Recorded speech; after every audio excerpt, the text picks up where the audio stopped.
बिस्मिल्लाहिर्रहमानिर्रहीम। अस्सलाम वालेकुम। आज मैं बनाऊंगी बहुत ही मज़ेदार, बहुत ही टेस्टी घिया तोरी। घिया तोरी बनाने के लिए चाहिए घिया तोरी, प्याज, टमाटर, लहसुन, नमक, हल्दी, काली मिर्च और चाट मसाला। इसके अंदर मैं काली मिर्च के साथ पकाऊंगी, लाल मिर्च का इस्तेमाल बिल्कुल नहीं करूंगी। बिल्कुल मैं इसको लाइट से बहुत ही मज़ेदार से बनाऊंगी। किसी किस्म के इसके अंदर मैं ज़्यादा मसाले नहीं डाले, सिर्फ एक चुटकी इसके अंदर जाएगा काली मिर्च और थोड़ा सा चटपटा करने के लिए मैं डालूंगी चाट मसाला। सबसे पहले मैं क्या करूंगी, लहसुन और अदरक, लहसुन और प्याज है। पैन में मैंने 4 टेबल स्पून ऑयल डाल दिया। चूल्हे के नीचे मैंने आग जला ली है। ऑयल को गर्म होने के लिए मैंने छोड़ दिया।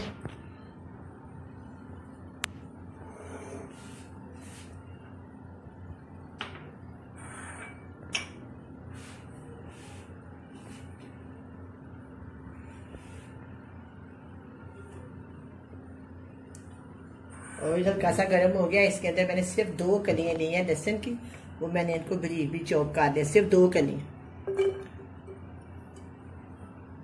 आज का लहसुन की कलियां बहुत बढ़िया आ रही है, काफी बड़े साइज का आ रहा है। मैंने बहुत कम डाला, सिर्फ 2 डाले।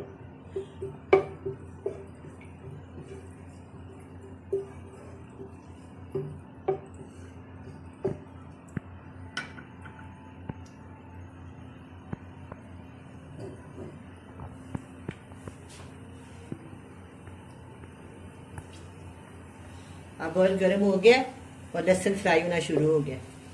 इसको मैं 1 मिनट के लिए फ्राई करूँगी। इसका कलर चेंज हो जाएगा, सुनहरा सा हो जाएगा, तो इसकी जो खुशबू है बहुत अच्छी आती है, बहुत मज़ेदार लगती है। इसलिए मैं इसको अच्छी तरह फ्राई कर दूँ। अगर ये कच्चा रहे तो कच्चापन खत्म होता है, सालन में इसका कच्चापन है तो खाने का मज़ा ही नहीं आता।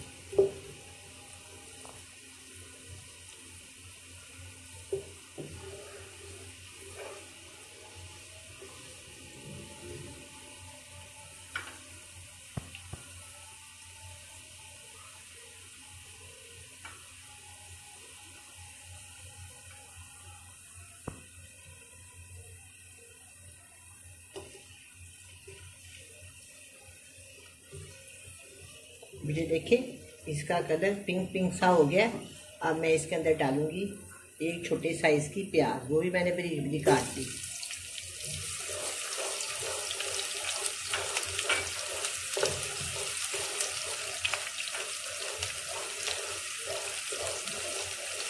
इसको भी मैं 1 मिनट के लिए फ्राई करूंगी।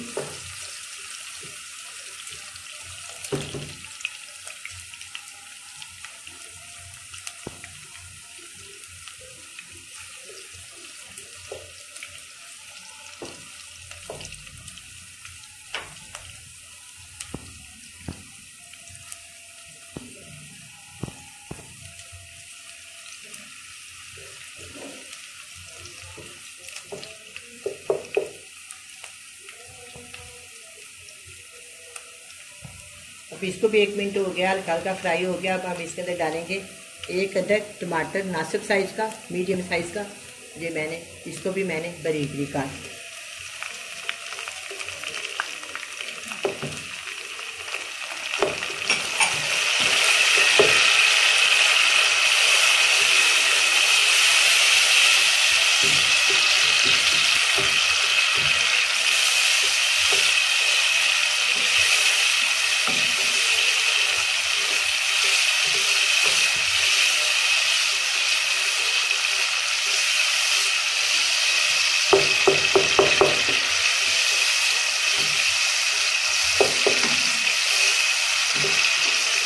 इसको भी मैं 1 से 2 मिनट के लिए भून लूँगी अच्छी तरह। ये तीनों चीज़ों को मैंने 1-1 मिनट के लिए भून लिया।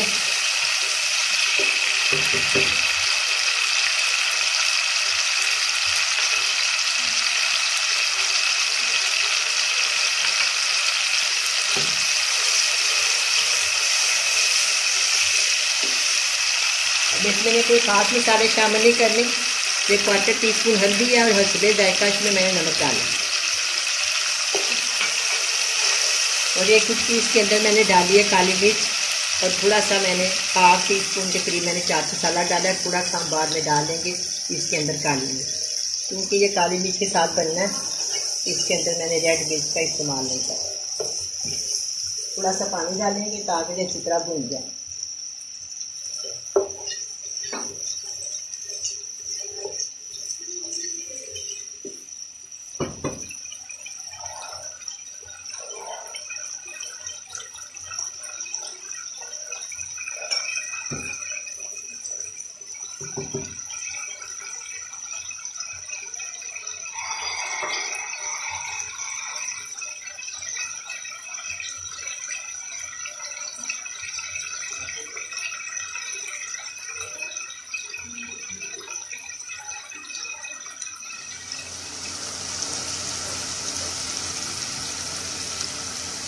अब मसाले तो मैंने अच्छी तरह भून लिए। ये मेरे पास 1 किलो है घिया तोरी, इसको मैंने अच्छी तरह धो के साफ करके छील लिया। अब मैं इसको इसके अंदर शामिल कर दूँगी। ये पाके बहुत कम हो जाती हैं। अगर आप इसे ज़्यादा पकानी है, यानी 2 किलो बनानी है या इसे ज़्यादा बनानी है, उसी हिसाब से ना आप मसाला बढ़ा।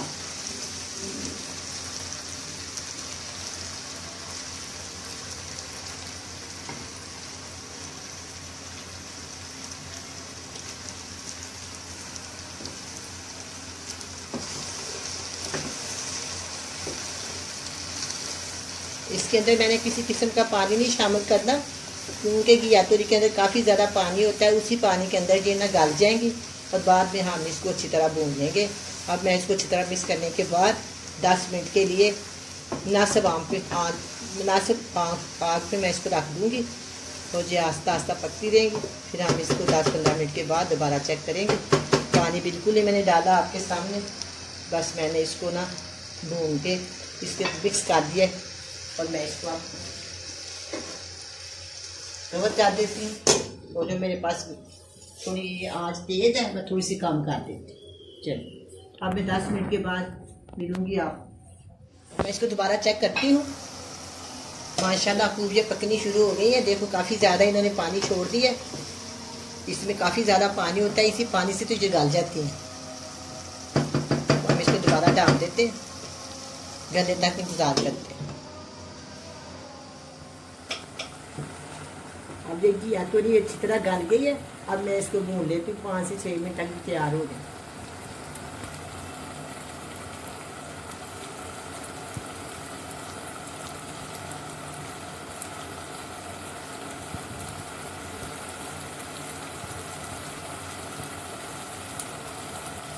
अब ये देखिए बिल्कुल सालन तैयार हो गया, घी लैदा हो गया और सालन लैदा हो गया। अब मैं इसको डिश आउट करती हूँ। चूल्हे को करते हैं बंद।